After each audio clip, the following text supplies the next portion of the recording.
Bonjour à tous et bienvenue sur EduQuiz.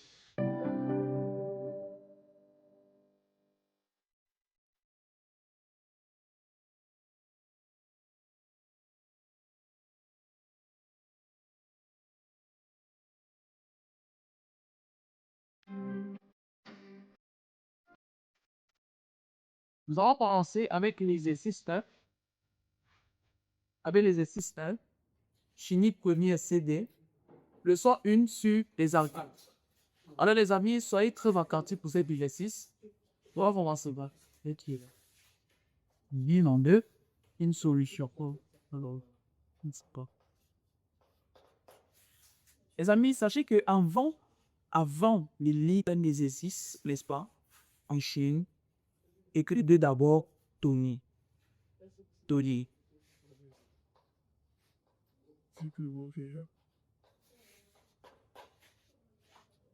Écrivez Tony. C'est-à-dire, on va lire l'exercice et relever les données.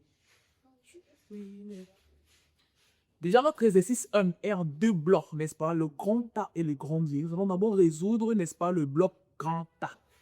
Première solution, grand A. Données.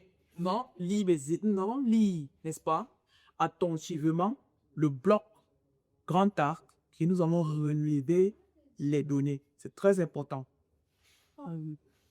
La densité de vapeur d'un arcane par rapport à l'air vaut 1,52. La densité de vapeur d'un arcane par rapport à l'air vaut 1,52. C'est que l'on nous donne pour la densité de vapeur de l'arcane par rapport à l'air qui est 1,52. Alors, D A égale à quoi? 1,52. Et on a dit dans l'exercice quoi? On a précisé le proposé, on a précisé que c'est un arcane. Ouais, un peu. On a précisé que c'est un arcane, ça veut dire que la formule générale de l'arcane est comme aussi une donnée.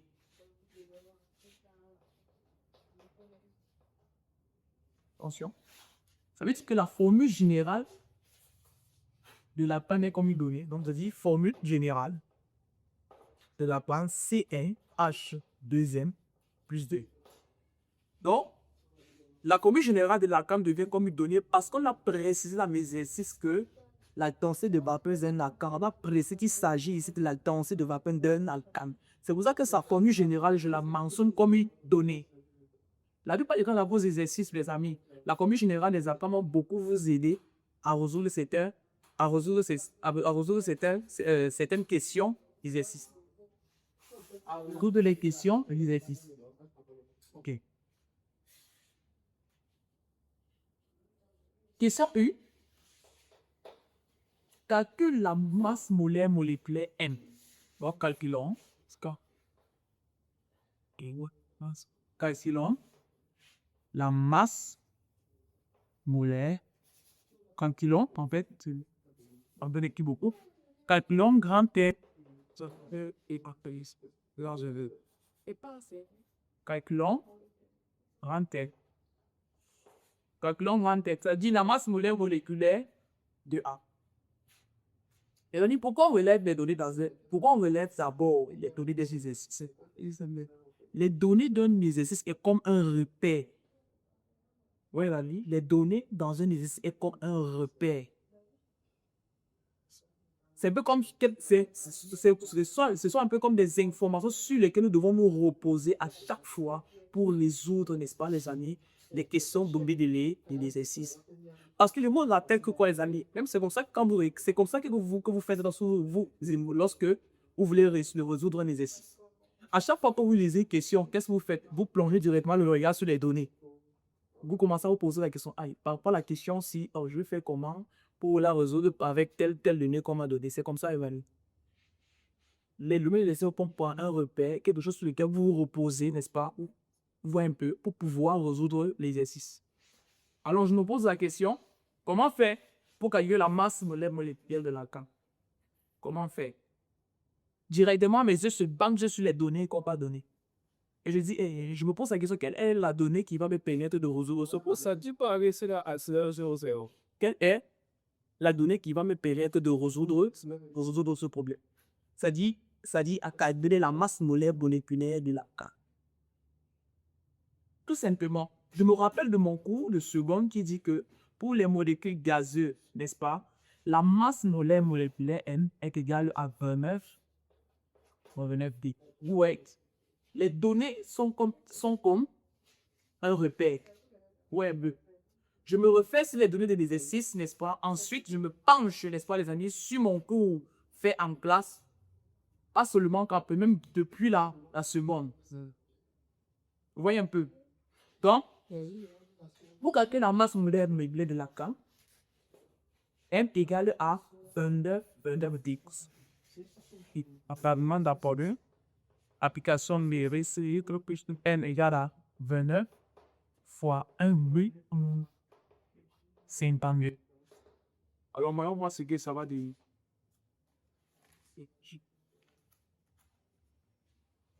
En nos calculatrices, Ça fait 29 fois 1,52.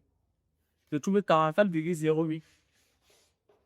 44,08 grammes par en mol. Voilà la masse molaire régulière de l'alcane. Ils sont deux directement. Écrit sa formule semi-développée.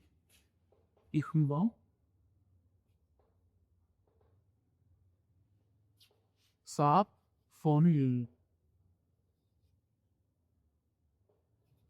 Quoi, Brice, gagner un temps.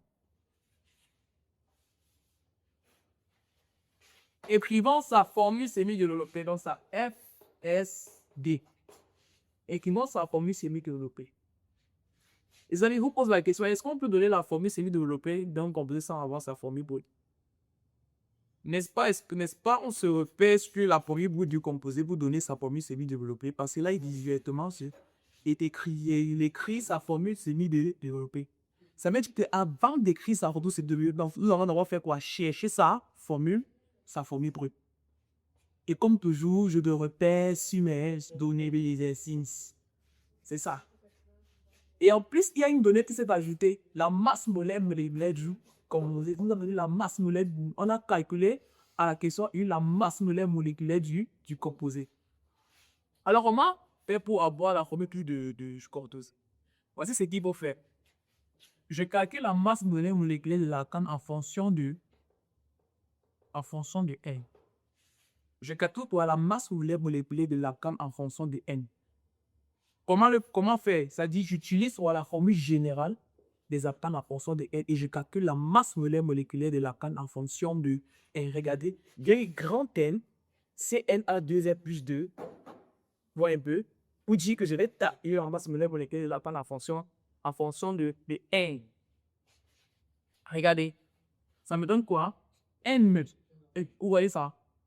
N dit du carbone, N fois la masse molaire atomique du carbone plus 2N plus 2 fois la masse molaire moléculaire de l'hydrogène.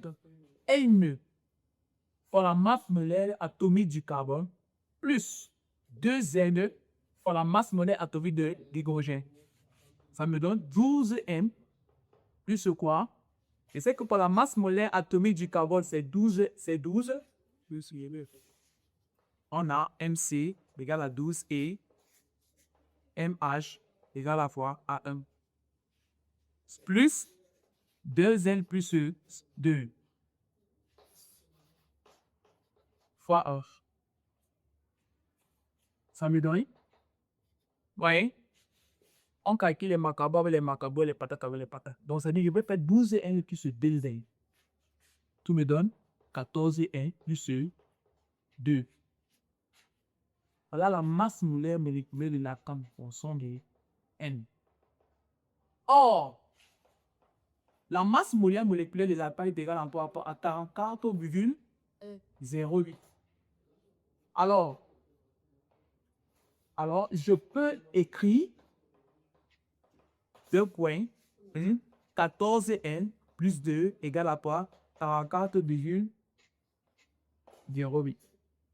Vous avez vu? Première des choses, pour avoir la formule brute, pour écrire la formule semi-développée de cette attaque, première des choses, je calcule d'abord quoi? La masse molaire En fait, combien de choses, je cherche d'abord pour sa forme brute. Et pour trouver sa forme brute, qu'est-ce qu'on a fait premièrement? On a calculé la masse moléculaire de l'alcane en fonction de... C'est-à-dire qu'on a utilisé, n'est-ce pas, la formule brute, la formule générale de l'alcane. On dit ça. On a calculé sa masse moléculaire en fonction de N, on a trouvé 14 M plus 2. Ensuite, on se rappelle qu'à la question 1, on avait calculé numériquement la masse moléculaire de l'alcane et ça nous avait donné 40,08 grammes par mol. Je peux écrire 14 L plus 2 égale à 40,08. Pourquoi? Parce que si la masse moléculaire de l'alcane en portion de N me donne 14 N plus 2 et que j'ai la valeur numérique de la masse moléculaire de l'alcane qui est de 44,08, alors je peux écrire que 14 N plus 2 égale à 44,08. Et il me reste à trouver quoi? N. N. Je trouve N et j'ai gagné. Parce que lorsque j'ai N, je peux remplacer dans la formule générale de l'alcane et j'ai la formule G. Donc, ça me donne 14M égale à quoi? 4,0 moins 2. Je trouve il y a la 42,0. N est égal à quoi? 42,0 divisé par sa cœur. Divisé par 14. Je trouve N égale à 3. N égale à 3. Vous voyez? J'ai N. J'ai N. Et comme j'ai N, ça sera facile d'avoir la formule pour. Je viens ici. C'est là la base C3. C3. Je remplace N par sa valeur dans la formule générale de l'alcane. C quoi? H2 facteur du quoi? Plus 2. Ça me donne C quoi? H me donne 6 plus 2, 8. Oui, on a commis bruit de l'alcane. On a commis bruit de l'alcane. Maintenant, dans sa formule semi-développée. Formule semi-développée de l'alcane. On a la formule semi-développée de l'alcane dans le verbe. Pas du. D'autres axes, notre formule brute, c'est quoi? La formule brute de l'autre alcane, c'est C3H8. C3, ça veut dire que notre chaîne carbonée va avoir combien d'atomes de carbone? 4 atomes de carbone. 3 atomes de carbone du métier. Notre chaîne carbonée doit avoir 3 atomes de carbone. Notre chaîne carbonée doit avoir quoi? 3 atomes de carbone. 1, 2, 3. Appui. Ça veut dire que tout au long de la chaîne, on doit avoir 8 atomes de carbone. Mais nous devons attribuer, n'est-ce pas? Nous devons attribuer normalement à chaque atome de carbone ces 8 hydrogènes en respectant le tétravalence. Parce qu'on dit dans le cours que le carbone est tétravalent. Le carbone des alcanes est comment? Tétravalent. Il est tétraédrique, c'est-à-dire il peut être lié à 4 atomes ou groupes d'atomes. Pas qu'il peut, il doit être lié à 4 atomes ou groupes d'atomes. Donc, pour chaque atome de carbone, on va respecter la tétravalence. Regardez, ce carbone-ci est déjà lié une fois. Vous voyez? Pour que sa tétravalence soit vérifiée, n'est-ce pas, je dois apporter combien d'hydrogène? 3 hydrogènes.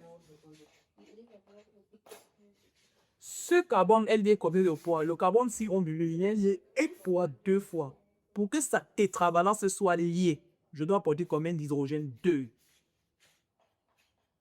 Et en plein, ce carbone est lié une seule fois. Pour que sa tétravalence soit vérifiée, je dois apporter combien d'atomes d'hydrogène? 3. Et voilà la formule semi-développée. Mais voilà la formule semi-développée de l'alcane. La formule semi-développée de l'alcane. Voilà. Et déjà, s'il fallait parler de sa formule développée. Formule développée. Formule développée. Regardez.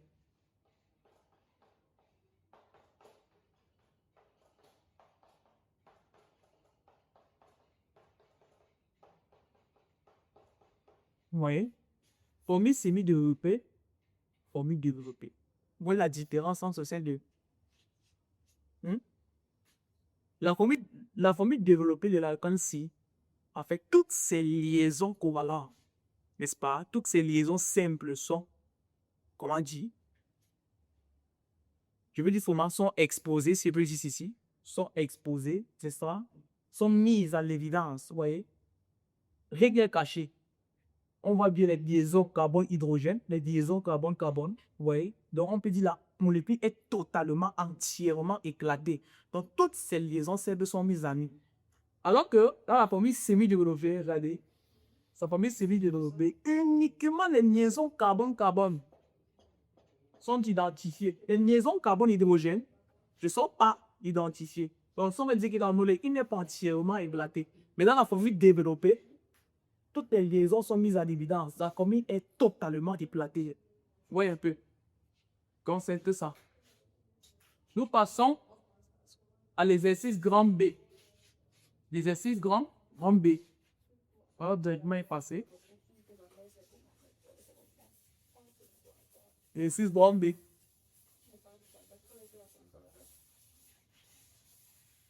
Grand B. Passons à l'exercice grand B.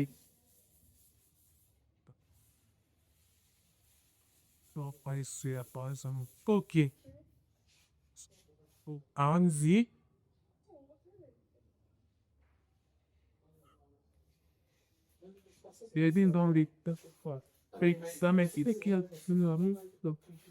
Grande.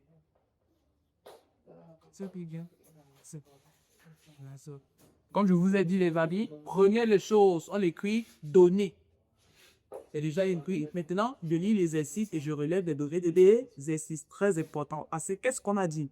Les données d'un exercice est comme un repère, n'est-ce pas? Sont des informations sur lesquelles nous devons nous reposer, n'est-ce pas, les amis, pour pouvoir trouver la solution, la résolution des exercices. Ces données nous permettent de nous projeter dans notre cours, pour savoir, n'est-ce pas, pour trouver un lien avec ce qui est dit dans le cours et les différentes données, n'est-ce pas, pour pouvoir résoudre l'exercice. Il dit ceci, les données, n'est-ce pas, nous permettent de nous projeter dans notre cours fait en place pour trouver le lien avec ce que nous avons fait en place et les données de l'exercice, n'est-ce pas, pour pouvoir résoudre le problème. C'est pour ça que je vous dis, les amis, si vous voulez, les amis, si vous voulez, je peux dire comment massacrer tous les exercices en chimie première, vous devez d'abord faire une lecture de profondeur de votre cours. Et une lecture de profondeur, leçon par leçon. Une lecture de profondeur. Ensuite, si tu finis de relever les valeurs d'un exercice que tu ne connais pas ton cours, tu vas écrire quoi? Lisez vos cours, les amis. Rendez. La construction complète de 7,2 grammes de napsa produit 10,8 grammes d'eau. On a quoi? La construction complète d'un lacan. La combustion complète de 7,2 grammes de zakan. La combustion complète de 5,2. La combustion complète de 7,2 grammes de zakan. Là, c'est quoi? La masse de lactane qui est égale à 7,2 grammes. Produit 10,8 grammes d'eau. Aïe, vous voyez ça? Produit 10,8 grammes d'eau. On sait que la combustion complète, n'est-ce pas, les composés organiques, n'est-ce pas, produit quoi? Le CO2 de l'eau. Mais on n'a que parlé de la production, n'est-ce pas, de l'eau. Mais ça ne veut pas dire qu'il n'y a pas le CO2. Bref. Produit 10,8 grammes d'eau. Je dois donner une information sur la formation de l'eau, c'est-à-dire masse de l'eau égale à quoi? Masse de l'eau elle est à 10,8 grammes. 10,8 grammes. Trouvez sa formule B. La seule question. On va écrire courant. Sam.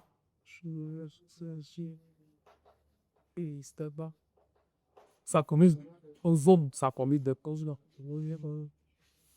Prenez les choses, prenez vos données et projetez-les dans votre compte. Vous trouvez le lien. Pour trouver le lien, n'est-ce pas, pour trouver le lien de ce qui est dans votre cours et les données de l'exercice pour pouvoir résoudre le coin de l'exercice. C'est tout le monde sans problème. Ah, mon ami, c'est très simple. pour calculer ça, bon, qui vient de dire qu'on a oublié la formule générale de la plante souvent. C1H2. Parfois, on l'a dit dans l'exercice, c'est d'un arbre cam. Et sa formule générale devient une donnée. Parce qu'il est probable que dans l'exercice, sa formule générale nous aide. On demande de déterminer sa formule, oui. Tout cas, nous pouvons l'arracher ici. Bon, vas-y. Formule générale de la plante, c'est CnH2n plus 2. Voilà la formule générale de la plante, CnH2n2. Voyez ça. Ça veut dire que si nous réussissons à trouver la valeur de n, on a la formule pour le lactate. Si nous réussissons à trouver la valeur de n, on a la formule de lactate. On se pose la question, comment faire pour trouver la formule pour de n à partir de jour donné et du coup faire en passe. Première des choses, voici comment vous devez faire des exercices. Première des choses. On ne vous a pas demandé de déterminer, on ne vous a pas demandé d'écrire l'équation de langue, l'équation, quelconque équation par rapport à l'exercice. Alors, si on pense que à tout exercice de chi que vous faites à la maison, je sais pas oui, ou vous exercez, c'est pas ou en composition, si on ne vous demande pas d'écrire l'équation, mais si au fond, vous jugez d'écrire l'équation par rapport à l'exercice, écrivez. Même quand vous ne jugez pas nécessaire, écrivez l'équation qui concerne l'exercice. Donc, nous avons écrit ici l'équation de combustion complète de la même si on ne nous a pas demandé. Mais ça peut nous aider pour nous résoudre l'exercice. Donc, nous avons écrit ici quoi l'équation de combustion complète de cet apprend. Et pour écrire cette équation de combustion complète, nous allons utiliser pour la formule générale de la CAM. Pour écrire l'équation de combustion complète ici, nous allons utiliser pour la formule générale de la CAM. Bon, et c'est un A qui présente plus 2 plus O2 donne CO2 plus quoi H2O. C'est-à-dire pour là, la formule générale de combustion complète de la CAM. Maintenant, plus O2 plus d'un point de CO2 et l'eau. Maintenant, il faut équilibrer. Nous devons chercher à équilibrer ça.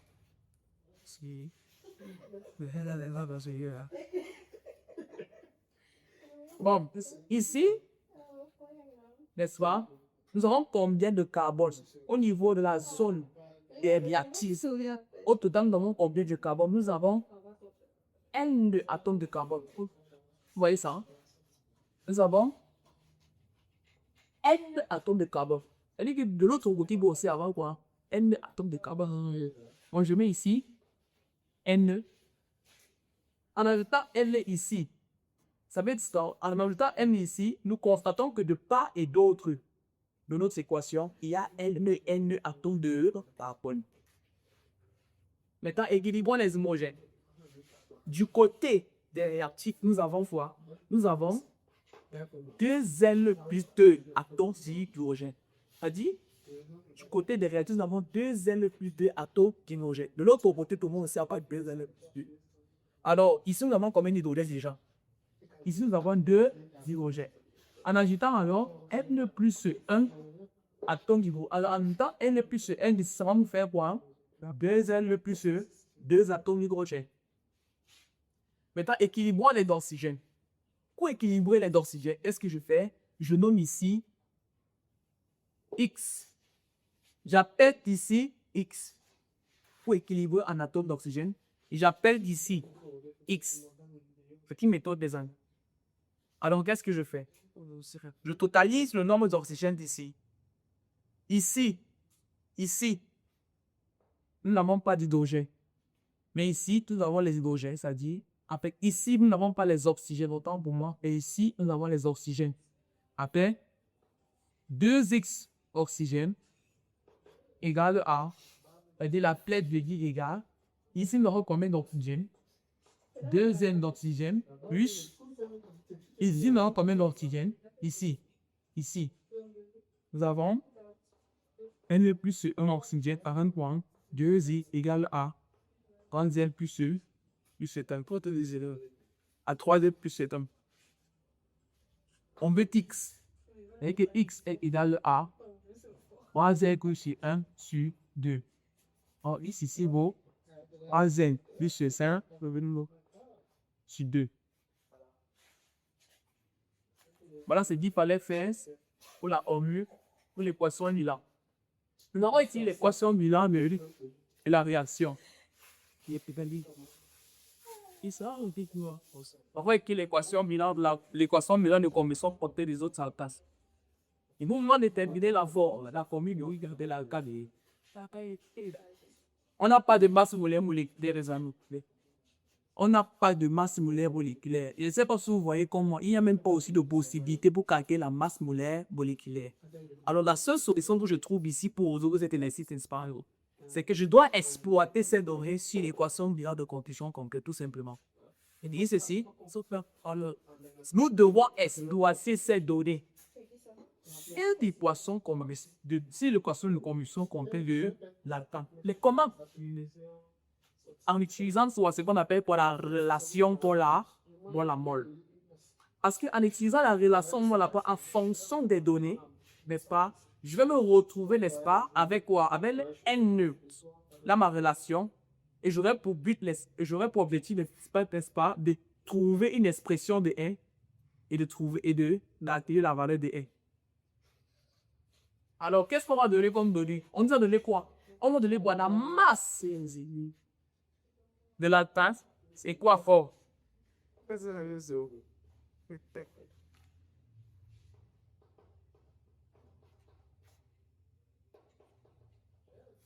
On a donné quoi? On a donné quoi? La masse de la tasse, les amis, et la masse d'eau. On a donné quoi? La masse de la tasse et la masse d'eau. On nous a donné. En deuxième c'était, j'appelle ça N1 et j'appelle ça N2. Donc j'appelle la panne N1 puis j'appelle la molécule de N2. Et je dis, maintenant j'effectue quoi? Une relation pour la mole. C'est-à-dire, j'écris N1. N1 sur son coefficient stoichiométrique. Pourquoi? En faisant la relation mole-la-vol à partir de l'équation bilan, n'oubliez pas le coefficient stoichiométrique. Je prends N1, qui est la quantité de matière de l'atome, sur son coefficient stoichiométrique. Son coefficient stoichiométrique, c'est quoi? C'est 1. Égal, puisque nous effectuons une relation mole-la-vol entre la plaque et l'autre. Et tout ça comme égal à N2 sur quoi? Sur N sur 1.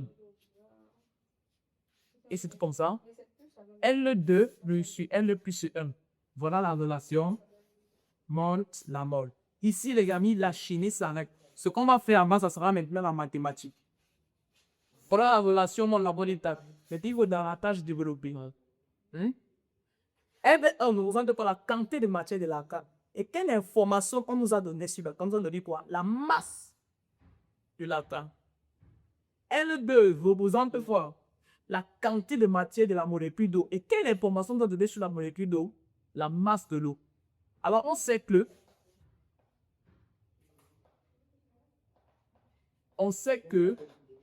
N, quantité de matière égale à quoi? Petite masse sur grande masse. Ouais. Donc, je prends l'expression de la quantité de matière, si n'est pas, je viens l'exprimer à N1 et à N2. Sachant qu'on va donner quoi? La masse de l'atome et la masse de l'eau. Je n'utilise pas cette forme de l'atome pour utiliser. However, je l'utilise en fonction des données, n'est-ce pas? On m'a donné sur l'atome et l'eau. Vous voyez ça?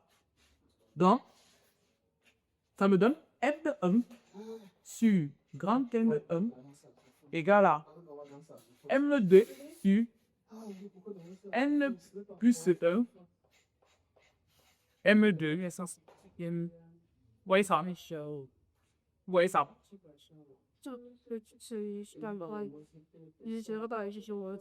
Ok.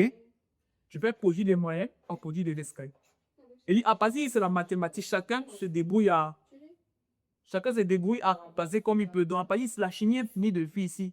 Ici, on est dans la relation. Ici, c'est la mathématique. Chacun se débrouille maintenant à pouvoir essayer de malaxer pour pouvoir trouver l'expression de petit taille. Ça me donne M1 fois M2 facteur de N plus 1 égale à M2 sur M1.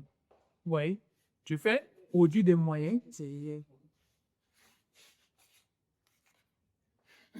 J'ai fait produit des moyens par produit des extrêmes. C'est-à-dire, je fais N1 fois N2 fois N1 fois N1 fois N plus 1 fois N2. Ensuite, je fais grand M1 fois petit L2. Donc, on a fait produit des moyens par produit des extraits. C'est-à-dire, on a pris petit L1, fois N2 fait de N plus 1, oui, égale à grand N1 fois petit N fois grand N1. Ok. Ok. À partir d'ici, n'est-ce pas, les amis, je peux remplacer chaque valeur par chaque thème, n'est-ce pas, par sa valeur. L1 représenté par la masse de la canne. N1, c'est la masse de la canne. Bon, c'est que N1 est égal à quoi? À 7,2 grammes. M2 est égal à quoi? M2, c'est quoi? Grand M2, c'est la masse moléculaire de l'eau. C'est en ça. Est égal à quoi? À 2 fois 1 plus 16. Ça nous donne combien? 2 plus 16 est égal à quoi? À 18. Donc M2 donne 18 grammes par bosco. Nous sommes à. Maintenant, petit L2, représenté par la masse de l'eau, est égal à combien? À 10,8. Donc, grand M1. Grand M1, c'est quoi? C'est la masse moléculaire de la pâte. Grand M1, c'est la masse moléculaire de la canne. Mais on n'a pas sa valeur numérique. On n'a pas la valeur numérique de la canne. Alors, qu'est-ce que je fais? Égal à quoi? À grand M. C'est-à-dire, je vais exprimer la masse moléculaire de la canne en fonction de M. Je vais exprimer la masse moléculaire de la canne en fonction de M parce que je n'ai pas sa valeur numérique. C'est égal à 12N plus 2, 2N plus 2. C'est égal à 14N plus 2. Vous voyez, maintenant je remplace chaque terme dans mon expression. J'aurai 7,2 fois 18 en facteur N plus 1 égale à quoi? Égale à 10,8 en facteur 14,2 plus 1. Voilà. Vous voyez? Je vais remplacer chaque thème par sa valeur. J'écris 7,2 fois 18 facteur de N plus 1 égale à 10,8 facteur de 14 N plus 1. Ensuite, qu'est-ce que je fais? 7,2 fois 18, il me donne 7,2 fois 18, il me donne 29,6 égale. Vous voyez, ici, je peux directement passer N plus 1. Ici, je peux directement faire, ou peut directement développer. Je fais 10,8 fois 14. Ça me donne 151,2. Hey. Plus dit 10,8 plus 1. Ça me donne 1,8.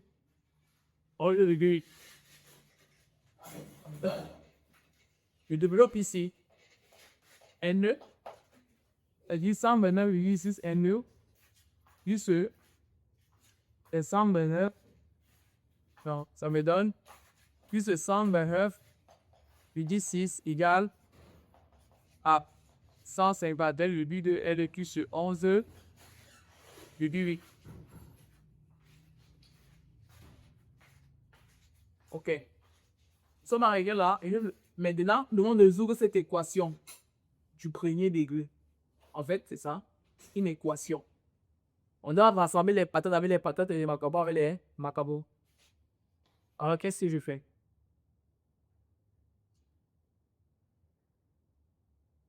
Je fais traverser celui-ci, il va changer le signe. Je fais traverser celui-ci, il va aussi changer le signe.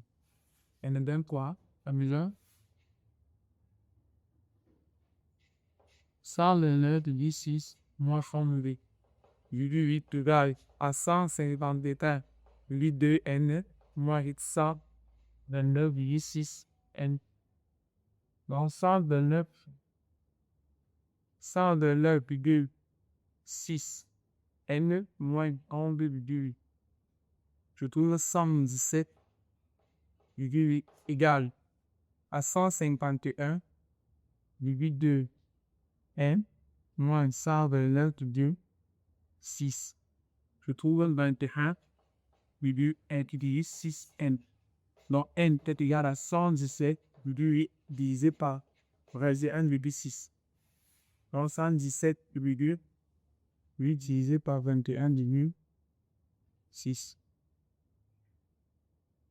Ok, je trouve n sensiblement égal à 5.